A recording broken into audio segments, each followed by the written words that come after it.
Welcome to Life in Calgary, Alberta. I'm your host, Patrick Murray, and today we're going to talk about some national news headlines talking about the state of the Canadian real estate market, but also some misnomers in there as well. But before we do that, if this is your first time in this channel and you want to know everything there is about what it's like to eat, sleep, breathe, live, and play in Calgary, Alberta, then please just hit that subscribe button and click that bell so you get notified every single time I release a new video.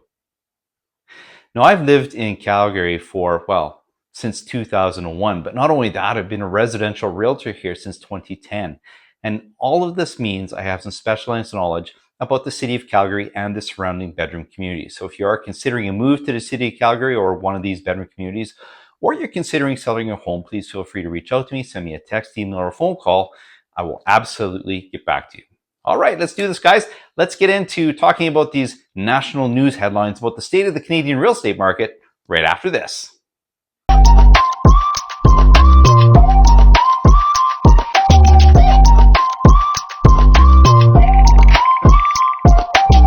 So today I want to talk to you about something I've been seeing coming up a lot lately, and that has to do with the way the national media talks about the Canadian real estate market.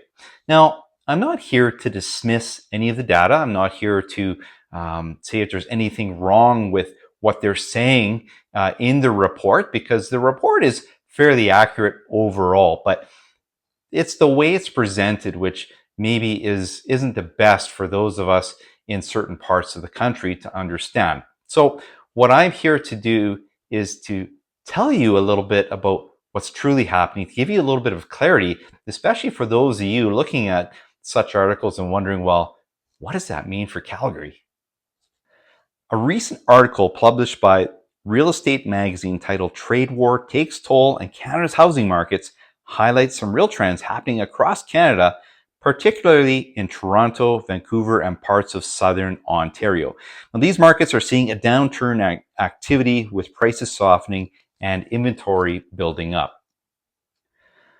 For example, Toronto is down 4.4% since December, and the article even refers to Toronto having its weakest April in 30 years, excluding the lockdown of 2020.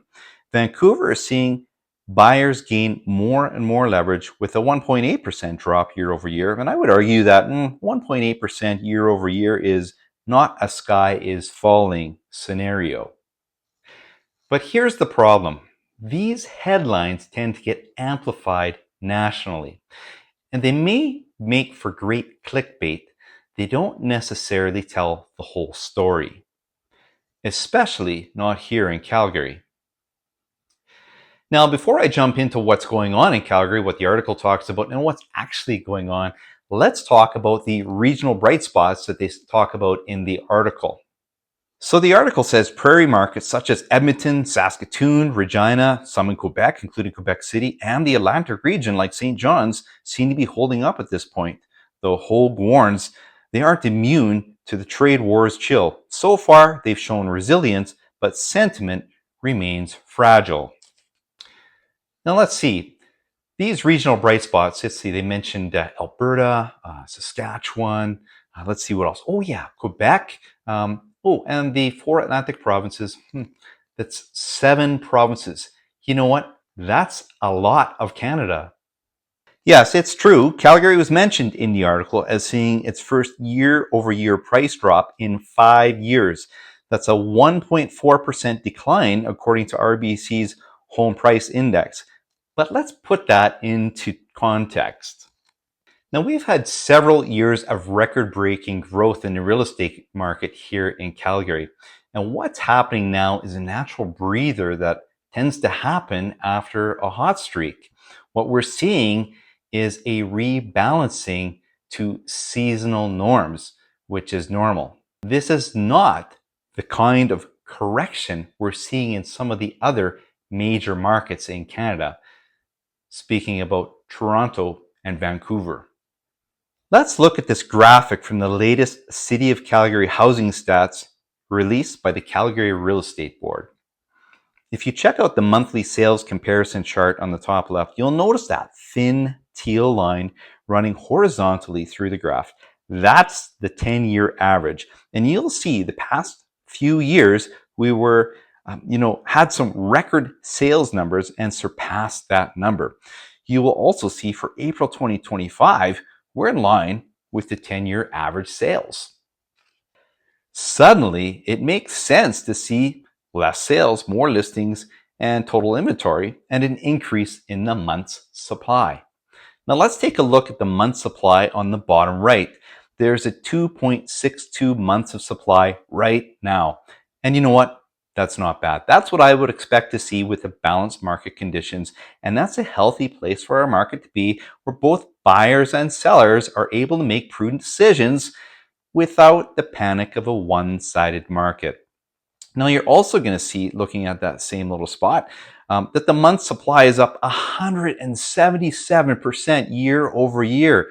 Now I know that's a shocking number if you look at it alone, but let's understand what that means.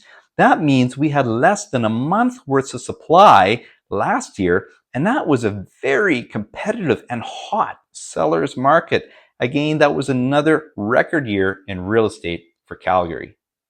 In fact, RBC even calls Calgary's current shift a rebalancing, and that's the key word here. Inventory is still relatively tight, demand is steady, and while momentum has eased, it's not the same story of the buyer's markets and deep price cuts that we're seeing in those other major Canadian markets.